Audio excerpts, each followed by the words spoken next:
তো হ্যালো বন্ধুরা, দেখো প্রথম কথা, রাত্রিরে ছাদে এসেছি। কী হচ্ছে বলো তো, এটা উড়ন ধরানো হচ্ছে।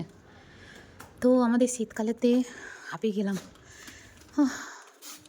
আমাদের শীতকালেতে একটু উড়ন ধরাই, গ্যাসটাও সেভ হয়, প্লাস বসে বসে রান্নাটাও হয়, ঘরও গরম হয়, ভালো লাগে, খুব ভালো লাগে। তো দেখুন আমার হাজবেন্ড বসে বসে উড়নটাকে ধরালো। ছাদটা অন্ধকার, কি দারুণ লাগছে। ওয়াও, সামনে দিয়ে নিয়ে যাই।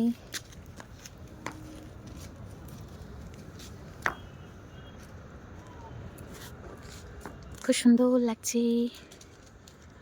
চলো বাকি ভিডিওটা। ছাদে ছিলাম, ছাদ থেকে নামছি, রান্না করতে হবে। তো ঠান্ডা করছে প্রচুর, ঠান্ডাতে পরে নিয়েছি জ্যাকেটটা। কেমন লাগছে আমাকে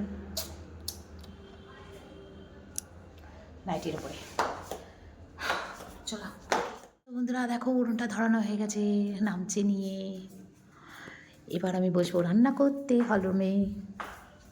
খুব সুন্দরভাবে উড়ন ধরানো হয়েছে, আঁচটা কত সুন্দর উঠেছে।